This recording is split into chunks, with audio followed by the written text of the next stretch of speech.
Kiai Haji Maimun Zubair pernah berkata bahwasanya yang paling hebat bagi seorang guru adalah mendidik, dan rekreasi yang paling indah bagi seorang pengajar adalah mengajar itu sendiri. Assalamualaikum warahmatullahi wabarakatuh. Shalom, Om Swastiastu, Namo Buddhaya, salam kebajikan, salam sejahtera untuk semuanya. Perkenankanlah saya, Kadung Prayoga dari Universitas Diponegoro, menyampaikan sebuah video dalam rangka penilaian diri dosen unjuk kerja Tridharma Perguruan Tinggi Bidang Pendidikan atau yang biasa dikenal sebagai PDD UKT PTP. Tak indah rasanya kalau saya tidak berkenalan terlebih dahulu. Nama saya Kadung Prayoga, saya menjadi akademisi, diterima sebagai dosen di Universitas Diponegoro pada tahun 2018. Saya tergabung di dalam Lab Penyuluhan dan Pemberdayaan Masyarakat, Program Studi Agribisnis, Fakultas Peternakan dan Pertanian, Universitas Diponegoro. Sebelum memulai karir sebagai pengajar, saya menyelesaikan S1 saya di Program Studi S1 Agribisnis Universitas Brawijaya di tahun 2011 hingga 2015. Di tahun 2016 saya melanjutkan studi di Program Studi Magister Penyuluhan dan Komunikasi Pembangunan Universitas Gadjah Mada dan lulus di tahun 2018. Selama menjadi pengajar di Prodi S1 Agribisnis Universitas Diponegoro, saya telah mengampu beberapa mata kuliah, di antaranya mata kuliah wajib yang ada di laboratorium saya, yaitu penyuluhan, pemberdayaan masyarakat, sosiologi pedesaan, metode kualitatif, dan beragam mata kuliah yang lain, termasuk mata kuliah penunjang yang diharapkan bisa meningkatkan keterampilan mahasiswa, seperti komputer terapan, Internet of Things, hingga applied jurnalistik.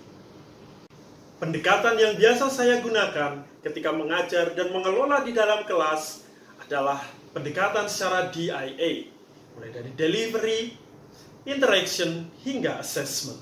Di tahap delivery, untuk menyampaikan materi-materi perkuliahan, ada beberapa metode yang biasa saya gunakan.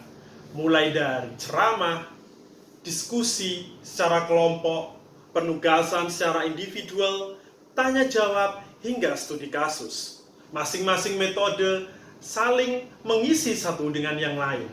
Ketika dengan metode ceramah, mahasiswa tidak berani untuk mengungkapkan pendapatnya, maka saya mencoba untuk mendekati mereka dengan tanya jawab ataupun dengan diskusi kelompok. Sementara itu, studi kasus dan pendekatan individual saya gunakan untuk merangsang mahasiswa agar mampu berpikir kritis dan menggunakan nalar pikiran mereka untuk membahas suatu permasalahan yang ada, termasuk di dalam mencari solusi yang mungkin bisa diimplementasikan di dalam pembangunan pertanian yang ada di Indonesia. Sementara itu, untuk interaction, saya memberikan kesempatan sebesar-besarnya kepada mahasiswa untuk bertanya, baik di dalam kelas ataupun di luar kelas, terkait materi-materi yang disampaikan, terkait kebingungan mereka, ataupun beragam persoalan yang ada di dalam perkuliahan. Dan di tahap terakhir adalah melakukan assessment. Assessment di sini dibagi untuk mata kuliah yang ada kegiatan praktikum ataupun mata kuliah yang non-praktikum. Untuk mata kuliah praktikum seperti penyuluhan yang akan saya sampaikan pada kesempatan ini memiliki bobot penilaian UTS dan UAS masing-masing 25%, praktikum 30%, dan tugas serta keaktifan sebesar 20%. Sementara itu, untuk asesmen bagi mata kuliah yang tidak ada praktikumnya, komponen penilaiannya UTS dan UAS masing-masing 25%, tugas baik individu ataupun kelompok masing-masing 15%, dan kuis serta keaktifan sebesar 10%.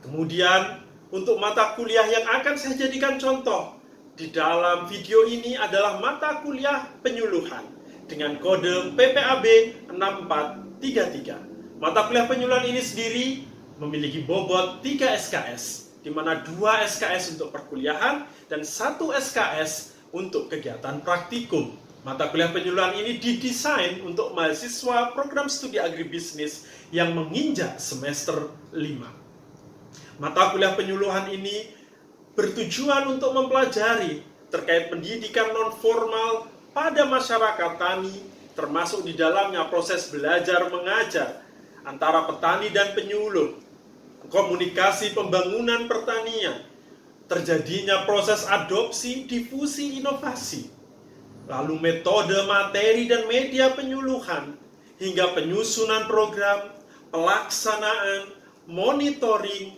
bahkan evaluasi.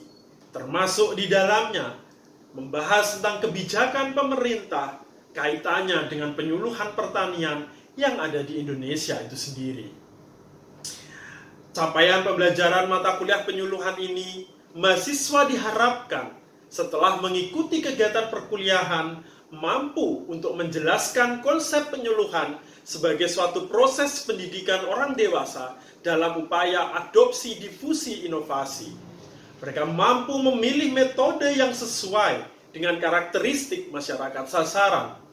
Mereka mampu menyusun, memilih media serta materi penyuluhan yang dibutuhkan oleh petani, menyusun program penyuluhan dan metode pengawasannya, menyusun item-item evaluasi dan melakukan proses evaluasi itu sendiri, serta merumuskan berbagai macam strategi hingga mengkaji kebijakan-kebijakan penyuluhan yang relevan dengan pembangunan pertanian di Indonesia. Mata kuliah penyuluhan ini memiliki durasi pembelajaran selama 16 minggu yang terbagi ke dalam 7 minggu sebelum UTS, 7 minggu setelah UTS, kemudian UTS selama 1 kali, UAS selama 1 kali, dan total 16 kali pertemuan. Di mana setiap pertemuan memiliki durasi 100 menit, dan untuk praktikum selama 150 menit. Di dalam mata kuliah penyuluhan ini sendiri, di minggu pertama, mahasiswa akan diajar terkait dengan ruang lingkup penyuluhan pertanian, tujuan, falsafah, prinsip, etika, hingga siapa sasaran penyuluhan itu sendiri. Kemudian di minggu kedua dan ketiga, mahasiswa diarahkan untuk memahami penyuluhan sebagai suatu proses pendidikan orang dewasa. Di minggu keempat, mahasiswa akan dirangsang pengetahuannya untuk ingin tahu secara lebih apa itu komunikasi pertanian. Kemudian di minggu kelima berbicara tentang proses adopsi dan difusi. Di minggu keenam terkait metode penyuluhan, termasuk di minggu ketujuh kaitannya dengan materi penyuluhan. Kemudian di minggu ke-8 dilaksanakanlah UTS sebagai bagian dari evaluasi untuk mahasiswa. Di minggu ke-9 dan ke-10 dosen akan memberikan pemahaman terkait media penyuluhan. Dan di minggu ke-11 dan 12, mahasiswa akan bersama-sama diajak untuk mengkaji terkait dengan perencanaan program penyuluhan. Dan di minggu ke-13 dan 14, kita bersama-sama akan berbicara tentang evaluasi penyuluhan. Dan di pertemuan terakhir, yaitu pertemuan ke-15, bahasan akan terkait dengan kebijakan pemerintah di dalam kegiatan penyuluhan pertanian. Dan di minggu ke-16 dilaksanakanlah ujian akhir semester. Dan berikut adalah contoh video pembelajaran untuk mata kuliah penyuluhan bagi mahasiswa program studi S1 Agribisnis di semester kelima. Assalamualaikum warahmatullahi wabarakatuh.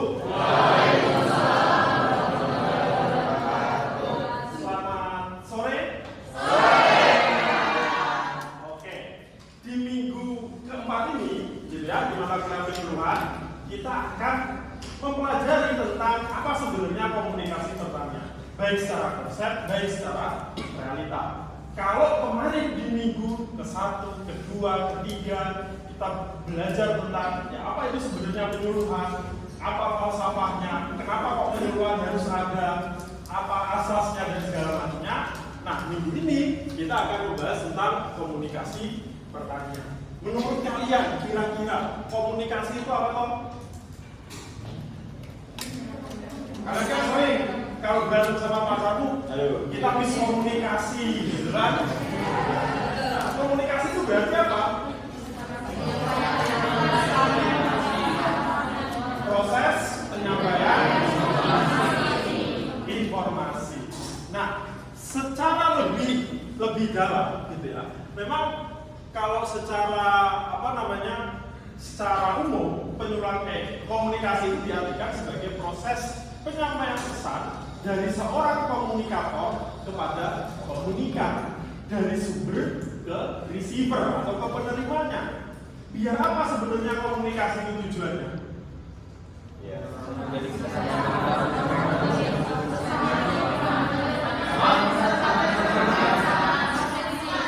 agar terjadi kesamaan makna, agar persepsi antara dua orang yang sedang ngobrol ini itu bisa ketemu di satu titik yang sama, biar yang terjadi yang namanya miskomunikasi.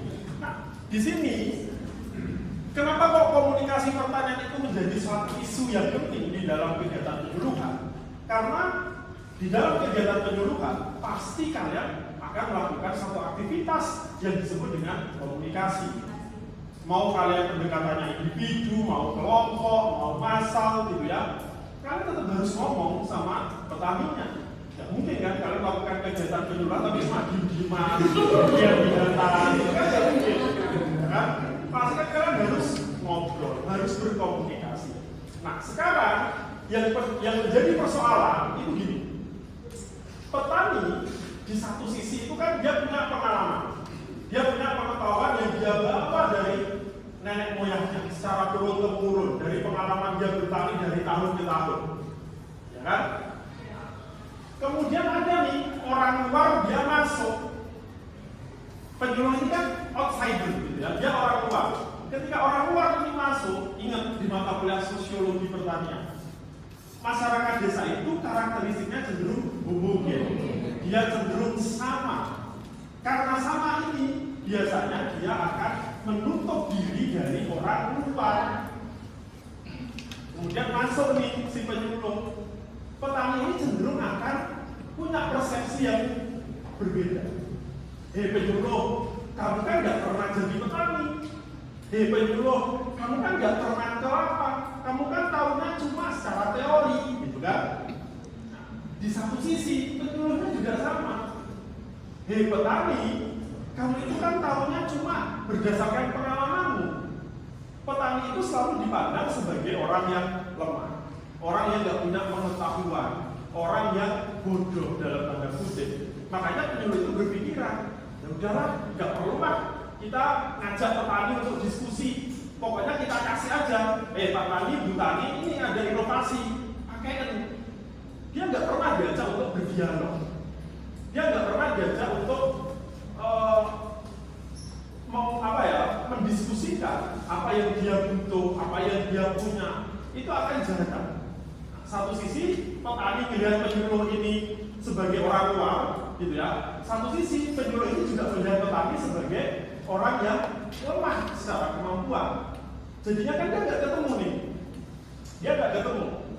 Apa yang harusnya terjadi? Ya, harusnya mereka berdialog, mereka harusnya berkomunikasi. Biar ada tadi loh, penyamaan persepsi, penyamaan makna. Ketika komunikasi ini sudah berjalan dengan baik, ketika itu sudah efektif, harapannya cuma satu. Kalau dalam kegiatan penyuluhan, yaitu proses adopsi itu berjalan dengan baik. Proses adopsi itu proses apa sih? Proses untuk menerima dan mengaplikasikan suatu inovasi. Itu tujuannya. Tujuan lanjutannya biar terjadi satu proses yang namanya difusi, disebarluaskan. Kan inovasi harus disebarluaskan. Cara menyebarluaskannya dengan jalan apa? Harus dikomunikasikan kan? Nah, ada satu teori terkait difusi itu yang disebutnya teori tetes minyak. Karena orang menyebarluaskan inovasi itu sama halnya dengan kalian lagi makan gorengan pakai tisu. Nah, tisu ini kan ketika kena minyak satu tetes, dia kan akan menyebar. Nah, itulah proses difusi. Si Laswell ini bilang, komunikasi itu pada dasarnya adalah who says what, in which channel, to whom, with what event. Who berarti kan siapa? Komunikator. Says what berarti apa? Apa yang dikatakan, pesannya. In which channel berarti medianya. To whom, kepada siapa? Komunikannya. With what event. Apa dampaknya? Dalam hal ini dampaknya adalah feedback. Ya kan? Nah, gampangnya komunikasi itu adalah SMCRE. Source, message, channel, receiver, and event. Selanjutnya, ada seseorang yang bernama Wilbur Schramm. Si Wilbur Schramm ini secara konsep itu sebenarnya sama kayak si Laswell. Cuma dia menambahkan suatu konsep yang baru. Ada proses namanya encoding, ada proses namanya decoding. Kalau encoding itu dilakukan dari komunikator ke komunikan. Encoding itu ini, kita sebagai komunikator, orang yang ngomong nih, gitu ya, di dalam pikiran kita itu kan ada pesan yang ingin kita sampaikan. Kemudian bagaimana kita memprosesnya menjadi omongan ini. Itu proses input, encoding. Bagaimana kamu mengubah ide jadi omongan. Kalau proses decoding itu kebalikannya. Bagaimana kamu menerjemahkan omongan saya untuk masuk ke pikiran. Itu decoding, decode. Ya. Nah, lalu selanjutnya di dalam kegiatan penyuluhan, gitu ya, apa yang berperan, apa yang berpengaruh agar komunikasi itu efektif. Kalau dari sisi komunikator dan sisi komunikan, satu, teknik di dalam berkomunikasi. Dia harus tahu, gitu ya, kapan suaranya pelan, kapan suaranya harus besar, kapan kata itu harus diskresi dan seterusnya. Ya, kamu lagi ngobrol sama siapa nih? Kamu harus adjust dirimu. Kalau kamu lagi ngomong sama petani, ya kamu harus memposisikan, gitu ya, dirimu sejajar atau setara. Kamu nggak boleh merasa lebih tahu nih, gitu. Nah, makanya pengetahuan ini akan berperan penting sebenarnya. Di dalam proses komunikasi kita harus tahu sasaran kita itu siapa. Karena dengan tahu sasaran kita siapa, kita bisa menentukan isi pesan, kita bisa menentukan media dan menentukan metode. Mana yang pas, mana yang sesuai. Nah, kemudian kaitannya dengan socio-cultural system. Ya, latar belakang sosial budaya kita, sasaran kita kayak apa, itu harus kita pikirkan. Kita nggak bisa kok tiba-tiba masuk ke kelas, gitu ya. Tanpa saya tahu, oh anak kelas ini rata-rata gimana?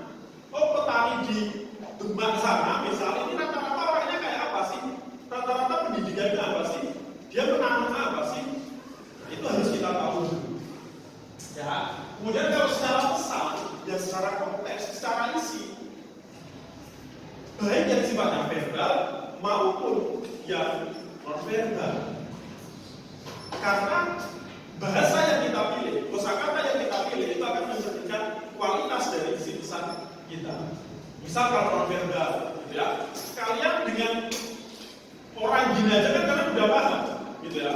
Antara dia sarang dia apa, nyari uang yang banyak, gitu ya. Atau ketika nanti A, B, C, D, gitu ya, kalau ujian bisa. Coba dulu, pas SMA, sampai sekarang mungkin. Nah, itu kan menentukan. Kamu harus match. Kamu lawan ngobrol kan harus paham juga kode-kode yang kamu pilih, yang kamu kasih, yang kamu pilih. Ya. Misal Agustina kasih kode nih ke Probo, gitu ya. Kalau Probonya nggak, kan kodenya nggak sampai. Makanya ketika memilih suatu kode atau suatu pesan, itu harapannya commonly know each other. Ya, satu sama lain harus paham. Nah, makanya harus paham dulu tadi socio-cultural systemnya. Kemudian kalau secara channel, nah, ketika kita memilih suatu media itu kan banyak. Ada yang dia hanya sifatnya hanya dilihat. Contoh apa? Berbeda gitu. Kamu cuma lihat. Ada yang sifatnya hearing. radio, ya, podcast, kemudian touching, disentuh, kemudian ada juga yang smelling, dicium apa dihirup, apa apa? Contoh gini deh, kalau kalian saya suruh membayangkan wangi bunga kulit itu kayak apa? Kan kalian nggak bisa mengimajinasikan ya, wanginya kayak apa sih? Salah satu cara biar kalian tahu kan harus smelling. Termasuk juga ketika testing, contoh safe bisa. Nah di dalam penjualan pertanian pun juga sama. Mana yang lebih efektif? Yang lebih efektif adalah ketika semua itu dipraktekkan secara langsung di lapangan. Karena petani itu sistemnya adalah seeing is believing. Nah, aku percaya ketika aku melihat, kalau dia nggak lihat secara nyata, ya dia cuma membayangkan aja kan? Dia nggak akan tahu. Sama kayak kalian, learning by doing, kan? Kalau di kelas, konsepnya sama sebenarnya. Ya, baik antara penyuluhan pertanian maupun yang kita lakukan di kelas. Kemudian seperti komunikasi, ada banyak sekali. Kalau berdasarkan penyampaian, ada verbal, ada tertulis. Ya kan? Verbal ya kalian langsung ngomong. Kalau tertulis kalian bikin surat cinta, ya kan? Kalian bikin memo, kalian chat, dan seterusnya. Kemudian kalau perilaku ada yang formal. Misal kalian nanti sidang skripsi, jadi komunikasinya harus formal. Kemudian ada yang sifatnya informal, ada yang sifatnya non formal. Kalau sesama teman kayak gini, otomatis kan kalian akan non formal. Ya, mungkin kan kalian formal. Kan? Kemudian kelangsungannya bisa secara langsung kayak gini atau secara tidak langsung. Dalam tanda kutip adalah termediasi. Kita menggunakan media tertentu. Kemudian kalau orang itu ada yang internal dan eksternal. Kalau internal yang kita lakukan di dalam kelompok kita sendiri komunikasinya. Kalau eksternal kita ngomong nih sama anak kelas A atau sama anak kelas C. Mereka kan bukan golongan kita. Nah, makanya komunikasinya eksternal. Karena yang internal cuma kita. Kemudian selanjutnya adalah secara jumlah. Bisa perorangan, bisa kelompok. Dan secara aliran informasi bisa satu arah, dua arah, satu tahap, dua tahap, multi tahap, ke samping, ke atas, ke bawah, dan seterusnya. Kemudian ada juga nih, gitu ya, yang sifatnya intrapersonal dan interpersonal. Komunikasi intrapersonal itu gimana? Kita berkomunikasi dengan diri kita sendiri. Gila dong, gitu kan? Ya kan? Enggak, kita tuh setiap hari melakukan komunikasi intrapersonal. Kalian kan sekarang lagi mikir, habis ini buka apa ya? Nanti Robo ngajak buka ya kita apa lagi? Nah, di situ kita akan berpikir, kita akan berkomunikasi sama diri kita sendiri. Itu secara apa? Intrapersonal. Kalau interpersonal ya kita ngomong sama orang lain. Gambarnya kayak oke. Selanjutnya adalah komunikasi yang efektif. Kita membahas dari A sampai Z terkait komunikasi. Tujuannya kan cuma satu, biar komunikasi itu efektif. Kalian sering berantem sama pacar karena komunikasi. Kalian sering berantem sama orang tuamu karena komunikasi. Banyak hal di dunia, ya, orang berantem sampai negara berantem mau perang, itu karena masalah komunikasi. Karena nggak ada komunikasi, misalnya. Di situ, dalam kegiatan penyuluhan pertanian, gimana caranya biar komunikasi itu efektif? Caranya satu, penyuluh itu harus jadi pendengar. Komunikator itu harus mau jadi komunikat. Ada saatnya kamu ngomong, ada saatnya kamu mendengarkan. Kamu aja deh, kalau kamu punya sahabat, terus sahabat itu curhat terus setiap hari ke kamu. Tapi kalau kamu mau curhat, dia nggak ada waktu buat kamu. Ya kan? Kan kamu akan beda sendiri kan? Kalian cari pacar aja kan juga gitu kan? Yang mau mendengarkan kalian berkeluh kesah setiap hari kan? Saya hari ini dari pagi sampai sore gini, ya kan? Karena kan cenderung untuk mencari orang yang mau mendengarkan. Kuncinya itu, penyuluh itu harus mau mendengarkan petani. Petani ini punya apa sebenarnya? Pengalamannya apa sebenarnya? Ya dia harus mau mendengarkan. Gak bisa dong, penyuluh itu cuma mau yang kehendaknya sendiri gitu ya, yang memaksakan egonya untuk ya, penyuluh petani itu harusnya dengerin aku, kan nggak bisa gitu ya. Harus dari dua sisi. Kemudian yang kedua adalah harus memahami social intelligence dari lawan bicaranya. Seorang penyuluh itu harus paham satu, kedalaman materinya, dua, keterkaitan antara materi dan kebutuhan dari petaninya, tiga, harus menaruh perhatian terhadap kasus yang sedang dia angkat, dan yang keempat, dia harus mampu menganalisis secara tajam apa yang terjadi. Udah? Hah? Ya tutup aja. Saya masih agak cukup tidak. Oke, kemudian gitu ya, di komunikasi yang efektif itu intinya adalah harus membangun trust, kepercayaan antara petani dan juga penyuluh, biar mereka tidak punya trust issue, ya kan? Nah, kemudian mereka juga harus memiliki cara untuk merangkum suatu pesan itu yang menarik, termasuk bagaimana cara mengkomunikasikan. Itulah kunci ketika seseorang mau membuat suatu komunikasi itu menjadi lebih efektif. Nah sekarang, kenapa komunikasi tidak efektif? Karena ada hambatan, ada noise, ada barrier. Misal, kalian dari kosan gitu ya, datang ke kelas, dari kosan udah niatin sunnah ta'ala gitu ya. Kalian mau belajar, mau mendengarkan dosen. Karena itu terjadi sekali seumur hidup. Sampai kelas, sampai kemudian ngajak ngomong terus. Ini kan noise, ini kan hambatan buat kamu. Diajak gosip lah, diajak inilah, gitu kan. Jadinya kamu nggak bisa fokus. Sama di dalam kegiatan penyuluhan juga demikian. Misal kamu penyuluhan secara outdoor, ya, di sawah. Nanti ada truk lewat, ada motor lewat. Nah itu gangguan secara mekanik. Ada juga gangguan secara semantik. Karena keterbatasan kita memahami suatu kosakata, keterbatasan kita untuk memahami perbedaan bahasa. Jadi itu yang menghambat kenapa komunikasi tidak berjalan sebagaimana mestinya. Dan sekarang yang terakhir, ya, ketika seseorang itu berkomunikasi, itu ada akronim. Dasarnya adalah REACH. Kalian harus punya reach ini untuk jadi penyuluh yang sukses. Satu adalah harus respect. Kalian harus menghargai lawan bicara. Kemudian harus punya empati. Harus punya audible, jelas pesanmu. Kemudian clarity, kamu terbuka. Kalau dikasih saran masukan ya harus menerima. Ya, dan yang terakhir adalah harus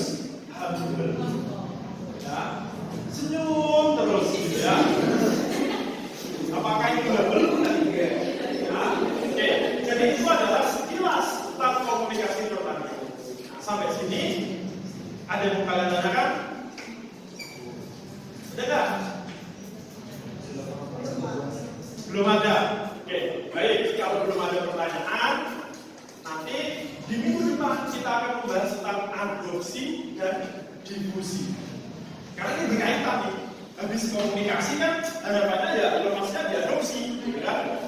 Itu akan kita pelajari di minggu. Oke, baik. Kalau begitu, terima kasih semuanya. Semoga ilmunya bermanfaat meskipun mungkin sedikit kali ya.